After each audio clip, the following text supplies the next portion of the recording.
మాట్లాడేటటువంటి అవకాశం ఇచ్చినటువంటి మీకు అట్లానే బీఆర్ఎస్ పార్టీ నాయకులు గౌరవనీయులు కేసీఆర్ గారికి అన్నిటికన్నా ఎక్కువ నా మనసుకు చాలా దగ్గరైనటువంటి అంశం అధ్యక్ష.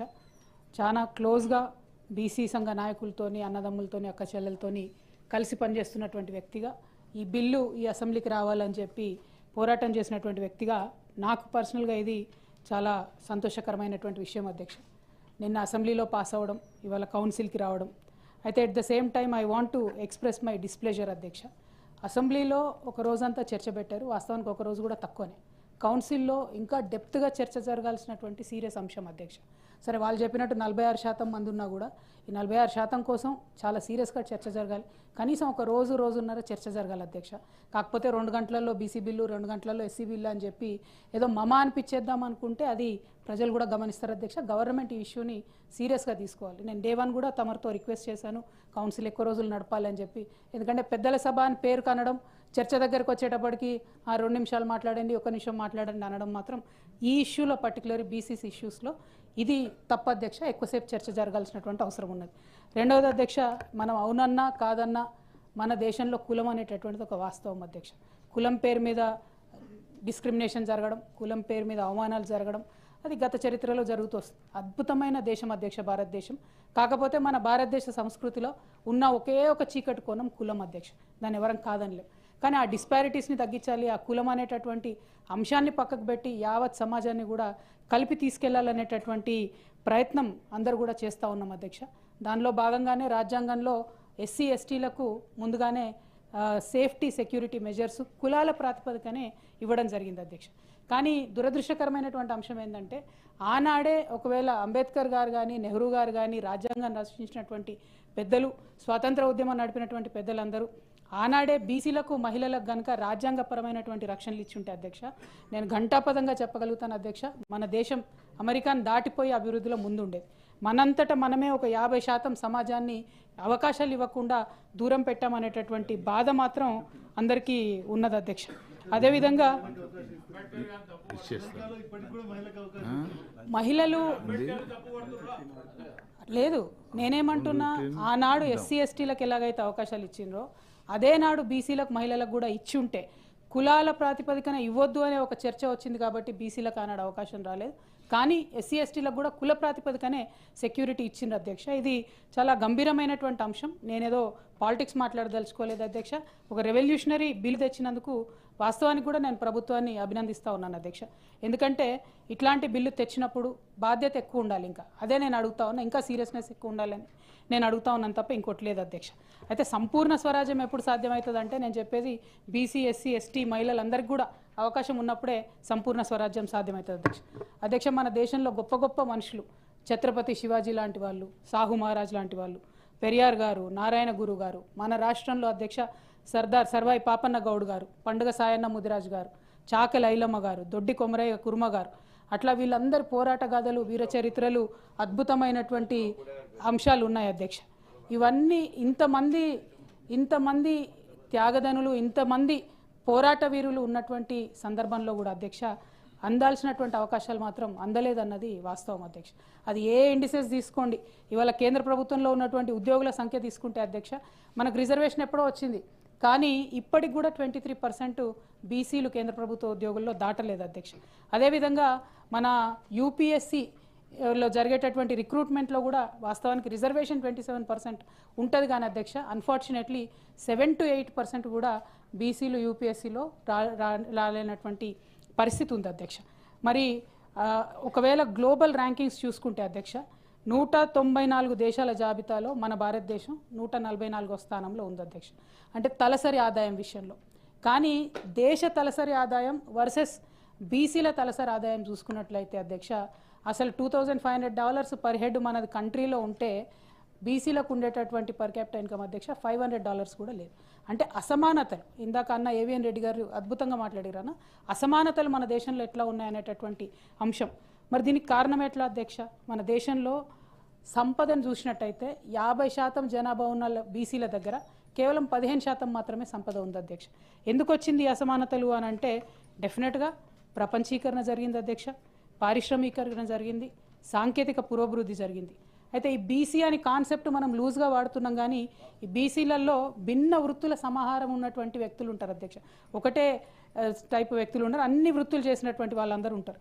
కాబట్టి ఎప్పుడైతే ప్రపంచీకరణ జరిగిందో, ఎప్పుడైతే పారిశ్రామికీకరణ జరిగిందో, ఇండస్ట్రియలైజేషన్ జరిగిందో అధ్యక్ష, ఎప్పుడైతే సాంకేతిక పురోభివృద్ధి జరిగిందో, అప్పుడు శ్రమ, పెట్టుబడి, ఉత్పత్తి ఇవి ప్రధానంగా జరిగి గ్రామాల్లో ఉన్నటువంటి సాంప్రదాయ వృత్తులన్నీ పోయి అందరూ కూడా పట్టణాలకు వలసలు వచ్చేటటువంటి పరిస్థితి వచ్చింది. నిన్న కూడా ఇక్కడ సోదరులు ఒకరు మాట్లాడుకుంటూ మరి విశ్వకర్మలకు భయంకరమైన పరిస్థితి ఉంది, చాలా పెద్ద ఎత్తున ఇండస్ట్రీస్ వచ్చినాయి, షాప్స్ వచ్చినాయి, ఇప్పుడు వాళ్ళకి లేవని చెప్పి. సో ఏవైతే ట్రెడిషనల్ ఆదాయ వనరులు ఉంటాయో అధ్యక్ష, అవన్నీ కూడా కోల్పోయినటువంటి పరిస్థితి అధ్యక్ష. మరి ఈ సందర్భంలో చూసుకుంటే మరి మనము భారత ప్రభుత్వం కావచ్చు, రాష్ట్ర ప్రభుత్వం కావచ్చు, మరి వీళ్ళకి ఎంతవరకు లోన్స్ ఇచ్చినాం, ఎంతవరకు ఫైనాన్షియల్గా ఎంపవర్ చేసినాం అంటే నిజంగా మహేష్ గౌడ్ అన్న చెప్పినట్టు అన్ని పార్టీలు అన్ని సార్లు కూడా అన్యాయమే జరిగింది అధ్యక్ష. ఎందుకు అన్యాయం జరిగింది అని అంటే నేను బలంగా నమ్మేటటువంటి విషయం, ఇండివిజువల్గా ఒక వ్యక్తి ఒక సమూహం అనేది ఎదగడం అనేది డెమోక్రటిక్ కంట్రీస్లో కష్టమవుతుంది అధ్యక్ష. Until and unless constitutional protection ఉంటే తప్పితే అది సాధ్యం కాదు. బీసీలకు కాన్స్టిట్యూషనల్ ప్రొటెక్షన్ లేకపోవడం, మా మహిళలకు కాన్స్టిట్యూషనల్ ప్రొటెక్షన్ లేకపోవడం వల్లనే ఈ విస్మరణ అన్నది జరిగిందని చెప్పి నేను బలంగా నమ్ముతా ఉన్నాను అధ్యక్ష. మరి ఇవాళ జరగాల్సింది అదే, కాన్స్టిట్యూషనల్ ప్రొటెక్షన్ రావాలి అధ్యక్ష. ఎందుకంటే బాబాసాహెబ్ అంబేద్కర్ గారు ఒక మాట చెప్తారు అధ్యక్ష, ప్రజాస్వామ్యంలో రాజకీయ అధికారమే అన్ని సమస్యలకు పరిష్కారం అని చెప్తారు అధ్యక్ష. అది ఎవరికన్నా కావచ్చు, జిస్కి లాఠీ ఉస్కి బేస్ అంటారు అధ్యక్ష. ఎవరి దగ్గర అధికారం ఉంటే వాళ్ళ సమూహాలకు ఎక్కువ లాభం జరుగుతుంది, అందులో అనుమానం ఏం లేదు. కాబట్టి ఇప్పుడు తరుణం వచ్చింది అధ్యక్ష. ఇవాళ బీసీలు అందరూ కూడా ఒక మాట అడుగుతూ ఉన్నారు, మాకు ఆత్మగౌరవం కావాలి, మాకు అధికారం కావాలి, మాకు ఆర్థికంగా స్వతంత్రం కావాలి. ఈ 3 అంశాలను కూడా ముందుకు తీసుకొని అందరు కూడా పోరాటం చేస్తున్నారు అధ్యక్ష. మరి బీసీల యొక్క చాలా బాధాకరమైన పరిస్థితి, ఎస్సీల బాధాకరమైన పరిస్థితి, ఓవరాల్గా దేశంలో ఉన్న పేదరికాన్ని చూసి మా జగిత్యాల కవి అధ్యక్ష అలిశెట్టి ప్రభాకర్ అని ఒక మాట అంటాడంటే యాప్ట్గా సరిపోతుంది అనమాట ఈ అంశానికి. ఎన్ని భవనాలకు ఆభరణాలు తొడిగినా, హరిత విప్లవాలే కప్పినా, అస్థి పంజరమే భరితవని, అస్థి పంజరమే మన భరతావని, అర్థనాదమే వర్తమానం అని చెప్పి. ఎందుకంటే అధ్యక్ష బీసీలతో క్లోజ్గా పనిచేస్తున్నటువంటి వ్యక్తిగా నేను చూస్తే ఎస్సీ ఎస్టీల కన్నా దారుణమైనటువంటి పరిస్థితిలో ఉన్న కులాలు ఉన్నాయి అధ్యక్ష. వాళ్ళ గురించి మాట్లాడరు. ఎంబీసీ కులాలు ఒక 36 కులాలు ఉన్నాయి అధ్యక్ష. ఆ కులాల పేరు కూడా చాలా మటుకు మనం వినలేదు. ఎంత దుర్భరమైన పరిస్థితి అంటే క్రిటిసిజం కోసం కాదన్న, మేము బీసీ గురుకులాలు పెట్టినప్పుడు ఎంబీసీల కోసం ఒక 5% రిజర్వేషన్ పెట్టింది. ఎందుకంటే వారి జీవన విధానం ఎట్లుంటుందంటే సంచార జాతుల పాపం జిల్లా నుంచి జిల్లా, అక్కడి నుంచి ఇక్కడికి తిరుగుకుంటూ పోయి వాళ్ళు అన్నీ అమ్ముకుంటూ బతుకుతుంటారు. వాళ్ళతో పాటు పిల్లలు కూడా తిరుగుతుంటారు. అందుకని అప్పుడు ఏం చేసినామంటే గురుకులాలలో ఒక 5% ఎంబీసీలకు కోటా పెట్టినాం. మరి ఈ ప్రభుత్వం వచ్చినాక ఎవరు అడ్వైజ్ చేసిరో ఏందో ఆ కోటాను ఎత్తేసారు అధ్యక్ష. ఇప్పుడు ఆ పిల్లల పరిస్థితి ఏముంటుందంటే ఒక ఇయర్ ఎడ్యుకేషన్ వస్తుంది, ఇంకో ఇయర్ ఎడ్యుకేషన్ ఎక్కడ పోవాలనేటటువంటి పరిస్థితి ఉన్నాయి. సో అంటే ఇట్లా చిన్న చిన్న అంశాలు. No sir, it is a fact sir, you can check it up and రిప్లైలో చెప్పండి దయచేసి, నేనేం కాదంటలే. అయితే అధ్యక్ష ఇట్లా చిన్న చిన్న అంశాల పట్ల శ్రద్ధ మనము పెట్టకపోయినట్టయితే ఈ సమూహాలకు నష్టం జరిగేటటువంటి ఆస్కారం పెద్ద ఎత్తున ఉంది అధ్యక్ష. మరి ఇట్లా జరుగుతుందన్న విషయాన్ని దాదాపు 1950లలోనే చర్చకు వచ్చింది అధ్యక్ష. చర్చకు వచ్చి చాలామంది మరి కొన్ని వర్గాలను మనం అడ్రస్ చేస్తలేమో, బీసీలను అడ్రస్ చేస్తలేమంటే మొదటి కమిషన్ వేసిండ్రు అధ్యక్ష. కాలేల్కర్ కమిటీ అనేటటువంటిది 1953లో వేసిండ్రు అధ్యక్ష. వేసిన తర్వాత రిపోర్ట్ వచ్చింది 1955లో. 2 సంవత్సరాల తర్వాత కాలేల్కర్ గారు బాగా కష్టపడి రిపోర్ట్ ఇచ్చిండ్రు. అందులో 2399 బీసీ కులాలు ఉన్నాయి, 837 మోస్ట్ బ్యాక్వర్డ్ కమ్యూనిటీస్ ఉన్నాయని చెప్పి వారు డీటెయిల్స్ ఇచ్చిండ్రు అధ్యక్ష. అయితే ఈ కమిటీని, ఇంత డెడికేటెడ్గా పనిచేసినటువంటి కమిటీని నెహ్రూ గారు అధ్యక్ష ఆనాడు సింపుల్గా ఆ రిపోర్ట్ రిజెక్ట్ చేసి ఆల్మోస్ట్ మళ్ళా 30 ఏళ్ళ వరకు అధ్యక్ష బీసీల గురించి ఈ దేశంలో చర్చ రాలేదు అధ్యక్ష. ఆ కమిటీ కాలేల్కర్ కమిటీని పక్కన పడేసిందే కాంగ్రెస్ గవర్నమెంట్ అధ్యక్ష. ఆ తర్వాత 2వ కమిషన్ వచ్చింది అధ్యక్ష. అది జనతా పార్టీ మొరార్జీ దేశాయ్ గారు వచ్చిన తర్వాత వేసినారు అధ్యక్ష. కాంగ్రెస్ వాళ్ళు వేయలేదు. అది బీపీ మండల్ అధ్యక్ష. అయితే బీపీ మండల్ కమిషన్ అధ్యక్ష టాపికే బీసీల రిజర్వేషన్ అధ్యక్ష, టాపికే బీసీల రిజర్వేషన్. అయితే బీపీ మండల్ కమిషన్ వేసిండ్రు అధ్యక్ష.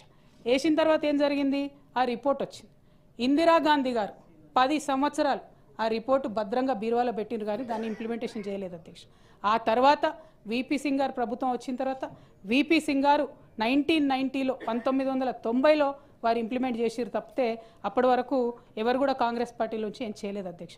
1990లో వీపీ సింగ్ గారు ఇంప్లిమెంట్ చేస్తే అధ్యక్ష on the floor of the parliament Rajiv Gandhi గారు నిలబడి 1.5 గంటల సేపు బీసీలకు వ్యతిరేకంగా ఉపన్యాసం ఇచ్చిండ్రు అధ్యక్ష. ఈ దేశం ఇచ్చిన ఉందధ్యక్ష, పార్లమెంట్ రికార్డ్స్ ఉన్నాయి, నేను చెప్తా కదా.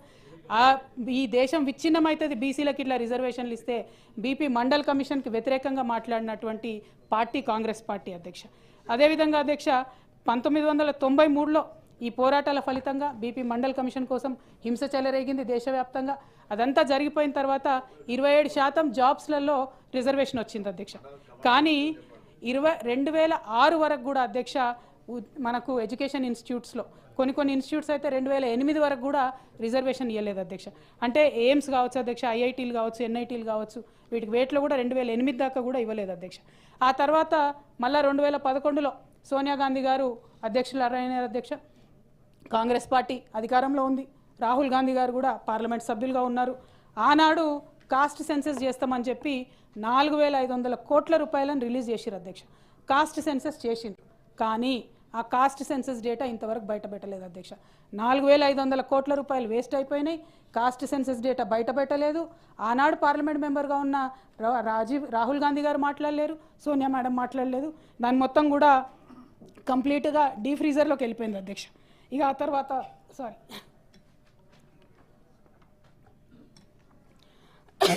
ఇవాళ రాహుల్ గాంధీ గారు మరి మనమెంతో మనకంతా ఓబీసీల లెక్క తీయాలి అని అంటే 2011లో చేసిన లెక్కలు ఉన్నాయి అధ్యక్ష. కానీ వాటిని మాత్రం బయట పెట్టినటువంటి పరిస్థితి ఉంది. ఎందుకు ఈ మాట చెప్తా ఉంటానంటే అన్న, బీసీలకు జరిగినటువంటి అన్యాయాన్ని మనం ఒకసారి తలుచుకుంటేనే ఇప్పుడు పెడుతున్నటువంటి బిల్లును ఎట్లా పాస్ చేసుకోవాలా, దానికోసం ఏం ఫైట్ చేయాలనేటటువంటి ఆలోచన వస్తుంది అధ్యక్ష. కాబట్టి కాంగ్రెస్ హయాంలో సోనియా గాంధీ, రాహుల్ గాంధీ గారి వరకు కూడా ఈ డిస్కషన్ అయింది అధ్యక్ష. ఆ తర్వాత 2017లో అధ్యక్ష మళ్ళొక కమిషన్ బీజేపీ వచ్చిన తర్వాత రోహిణి కమిషన్ అని వేసినారు అధ్యక్ష. ఇదేదో బీసీల ఎంపవర్మెంట్ కోసమో ముందుకోవడానికి వేయలేదు అధ్యక్ష. ఎంత విచిత్రం అంటే ఈ దేశంలో అప్పటి వరకే 27% ఏదైతే రిజర్వేషన్ ఇచ్చిందో ఆ రిజర్వేషన్లో బీసీలలో ఉన్న ఏ కులాలకు ఎన్ని ఉద్యోగాలు వచ్చినాయని లెక్కలు పెట్టడానికి రోహిణి కమిషన్ వేసినారు అధ్యక్ష. అంటే వచ్చినటువంటి వాళ్ళకే గొడవలు పెట్టాలి బీసీలకే అనేటటువంటి కాన్సెప్ట్తో రోహిణి కమిషన్ వేసినారు తప్పితే బీసీల ఎంపవర్మెంట్ కోసం వేసినట్టుగా అనిపించలేదు అధ్యక్ష. ఆ తర్వాత ఇక ఎక్స్టెన్షన్ల మీద ఎక్స్టెన్షన్ల అధ్యక్ష 11-12 సార్లు ఆ కమిషన్ ఎక్స్టెన్షన్ ఇచ్చిరు, దాని రిపోర్ట్ రాలేదు, ఏం కాలేదు, అది పోలేదు. ఇక అవన్నీ దేశంలో జరుగుతున్నటువంటి సందర్భంలో బీసీల మీద డిస్కషను, మన రాష్ట్రంలో కూడా బీసీలకు సంబంధించినటువంటి ఒక విప్లవం లాగా ప్రతి ఒక్కరు మాకు మంచి జరగాలని కోరుకోవడం, దాంతో ప్రారంభమైంది అధ్యక్ష. అదేవిధంగా కాంగ్రెస్ పార్టీ అధికారంలోకి వచ్చే ముందు కామారెడ్డి డిక్లరేషన్లో 42% మేము ఇస్తాం రిజర్వేషన్లు అని చెప్పడంతో ఒక ఆశ పుట్టింది అధ్యక్ష ఎవరికైనా కూడా. So discussion start. ఆ డిస్కషన్ స్టార్ట్ అయిన సందర్భంలో వీళ్ళు కామారెడ్డి డిక్లరేషన్లో అధ్యక్ష మొదటి ప్రశ్న 42% అనే కంక్లూజన్కి ఎట్లా వచ్చింది కాంగ్రెస్ పార్టీ అంటే దానికి ఇంతవరకు జవాబు లేదు అధ్యక్ష. అంటే మీరు ఇంతకుముందు లెక్కనే పెట్టలేదు, ఎన్యూమరేషన్ చేయలేదు, డేటానే లేదు, కానీ అసలు 42 అని ఎందుకు అన్నారు అంటే దానికి ఇంతవరకు సౌండ్ రీజనింగ్ చెప్పరు అధ్యక్ష. పోనీ ఎవరన్నా మీకు మేధావులు సూచించుంటారు, వారు ఎవరు ఏంది అంటే దానికి రీజనింగ్ అయితే చెప్పలేదు అధ్యక్ష. పోనీ పక్కన పెడదాం, 42 ఇస్తామని మీరు మాట ఇచ్చారు. ఆ తర్వాత మాట ఇచ్చేటప్పుడు మీకు 3 విషయాలు తెలుసు. డెడికేటెడ్ కమిషన్ వేయాలి, డెడికేటెడ్ కమిషనే లెక్క పెట్టాలి, అప్పుడే అది కోర్టులో నిలబడుతుందని తెలుసు అధ్యక్ష వీళ్ళకు. అయినా సరే డెడికేటెడ్ కమిషన్ వేయకుండా ఏం చేయకుండా 9 నెలలు కాలయాపన చేసినారు అధ్యక్ష. చేసిన తర్వాత అందరు గొడవ చేసి ఇట్లెట్లా కాలయాపన చేస్తారు, మీరు కమిషన్ వేయండి అంటే సడన్గా అక్టోబర్ 2024లో అధ్యక్ష బీసీ కమిషన్కి ప్లానింగ్ డిపార్ట్మెంట్కి ఒక జీవో ఇచ్చారు. ఏంది, మీరు ఎన్యూమరేషన్ స్టార్ట్ చేయండి, బీసీ లెక్కలు చేయండి అని చెప్పి. అసలు ప్లానింగ్ డిపార్ట్మెంట్ బీసీ లెక్కలు చేస్తే అధ్యక్ష కోర్టులు ఎట్లా యాక్సెప్ట్ చేస్తాయి అధ్యక్ష? రేపటి నాడు విద్యలో ఉద్యోగాల్లో మీరు ఇలా బిల్లు పెట్టుకుంటున్నాం, మనం సింపుల్గా తీసుకుపోయి కోర్టులో కొట్టేసి పక్కన పడేస్తారు. ఆ తర్వాత ఏం చేస్తాం అధ్యక్ష? కాంగ్రెస్ పార్టీ చేతులు దులుపుకుంటుంది మేము చేసినామని, బీజేపీ పార్టీ కోర్టులు ఉంది మాకేం సంబంధం అంటది, నలిగిపోతూనే ఉంటుంది అధ్యక్ష. అంటే ప్రొసీజర్ ఫాలో అయ్యేటటువంటి అవకాశం ఉండి ఫాలో కాలేదనేటటువంటి నా బాధను నేను వ్యక్తం చేస్తూ ఉన్నాను అధ్యక్ష. నవంబర్లో అక్టోబర్లో మీరు ప్లానింగ్ కమిషన్కి జీవో ఇచ్చిన తర్వాత మళ్ళీ బీఆర్ఎస్ పార్టీ అట్లానే ప్రజాస్వామికవాదులందరూ గొడవ చేస్తే అప్పుడు డెడికేటెడ్ కమిషన్ అక్టోబర్లో వేసిండ్రు అధ్యక్ష. వేసిన తర్వాత ఏంది అధ్యక్ష, వాళ్ళకి పాపం టేబుల్ లేదు, కుర్చీ లేదు, మెషినరీ లేదు, మ్యాన్ లేదు, వాళ్ళకి అసలు లెక్కబెట్టేటటువంటి అధికారం లేదు. పోనీ ఆ డెడికేటెడ్ కమిషన్ ఏదో రిపోర్ట్ ఇచ్చింది అధ్యక్ష. డెడికేటెడ్ కమిషన్ రిపోర్ట్ సీక్రెట్ ఎందుకు అధ్యక్ష? ఈ అసెంబ్లీ కన్నా షేర్ చేయాలి కదా, ప్రజలకన్నా షేర్ చేయాలి కదా. డెడికేటెడ్ కమిషన్ ఏం చెప్పిందో ఆ రిపోర్ట్ షేర్ చేయరు. మీరు కులగణన చేస్తే ఇందాక మహేష్ అన్న మాట్లాడుకుంటూ అన్నారు, ఇదివరకు కుల సంఘాలు ఎవరికి వాళ్ళు చెప్పుకుంటుండే, కార్డుల మీద కొట్టించుకుంటుండే మేము ఇంతమంది ఉన్నాం అంతమంది ఉన్నామని, కానీ ఇప్పుడు మేము లెక్క పెట్టాం కాబట్టి సగర్వంగా చెప్పుకోవచ్చు అన్నారు. ఏడకెళ్ళి చెప్తామన్నా? ఎంతమంది పద్మశాలీలు ఉన్నారో చెప్పిరా మీరు బయటకి? ఎంతమంది ముదిరాజులు ఉన్నారో చెప్పిరా? ఎంతమంది ఎంబీసీలు ఉన్నారో చెప్పినరా అధ్యక్ష? ఇవాళ నేను హౌస్లో అందరి బీసీల తరఫున డిమాండ్ చేస్తూ ఉన్నా అధ్యక్ష, బీసీల కులగణన ఏదైతే చేసినారో జనగణన కంప్లీట్గా గ్రామాల వారీగా ఏ కమ్యూనిటీ వాళ్ళు ఎంతమంది ఉన్నారో గ్రామ పంచాయతీలో పెట్టండి. ఏమన్నా అభ్యంతరాలు ఉంటే వాళ్ళు చెప్తారు, తప్పు ఉంటే సరి చేసుకుందాం. సరే, ఒకవేళ వాళ్ళు 56% ఉన్నా మేము 42% రిజర్వేషన్ ఇస్తామంటే ఇట్స్ ఓకే, పాలసీ డెసిషన్, అందులో తప్పు పట్టం మేము, అది మీ ఎన్నికల ప్రామిస్, మేము ఇంతే ఇస్తాం. కానీ లెక్కలు తప్పు చెప్పడం వల్ల ఫ్యూచర్ జనరేషన్స్కి ఇబ్బంది అవుతుంది, అది విద్యలో ఇబ్బంది అవుతుంది, రేపు పొద్దున ఎంప్లాయ్మెంట్లో ఇబ్బంది అవుతుంది, ప్రమోషన్ల విషయంలో వచ్చినప్పుడు ఇబ్బంది అవుతుంది, మనల్ని మనమే మోసం చేస్తాం.